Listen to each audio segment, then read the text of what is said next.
So the thrust setting has to do almost like a sidechain filter, except instead of a filter, it's going to be an EQ curve, and that EQ curve is then telling the detection circuit of the compressor exactly how to hit it. So in all sounds, and especially in full mixes, if there's a lot of drums, bass, things like that, you're gonna have a lot of content in this low frequency area right here. And that is going to hit the compressor first. You're gonna have all this stuff here, and if the threshold of the compressor is across here, it's gonna be hitting this. And it might only be hitting this, and you're not getting any of that compression up here. Whereas if you were to engage the tilt, it now tilts it down and raises this up. So you're hitting some of those frequencies in a much even path. So, for example, that's extreme. So again, we have our bass and our kick and everything right there. And this line right here at the plus 10 decibel line is our threshold. And we have this, all of our hi-hats and everything, and everything in the middle. This is kind of exactly what the curve is going to look like. And so when you engage the thrust, it's going to move it more evenly like this. And so now the kick and the higher frequency stuff is hitting the compressor at the same rate. And just like this, the loud, medium, and normal, it's going to hit the compressor at the same rate. You see how it's much more even if this threshold line were to hit right here. If this threshold line were to hit right here, you'd get a little bit of these high frequencies first, and then you'd start compressing the bass after it if you had some wiggle room with the threshold. And we could even try and even it out like that to where it just makes a little more sense for the example. This isn't exactly what is going on, but it's a good visual representation of what this thrust is doing. And so then we have the medium thrust. And the medium thrust is a shelf like this in the low frequencies and a high shelf like this. And now, when you boost the high frequencies and subtract the low frequencies, you get the same effect. That's exactly what I just did. And look, we tilt it down just like that. Now everything is hitting at one line, and it just makes more sense.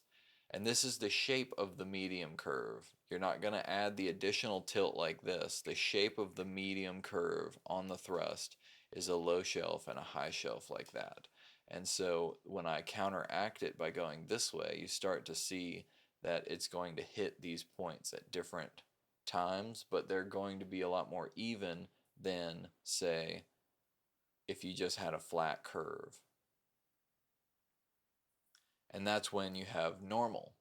And normal will be whatever your frequency response is of your track going right into the compressor. So for something like either of the songs I showed you, you're going to get a lot more compression on the lower frequencies because those lower frequencies are dominating. They're loud, they're impactful. The transients on the kick are so much more intense and have much more energy behind them than the high frequencies do.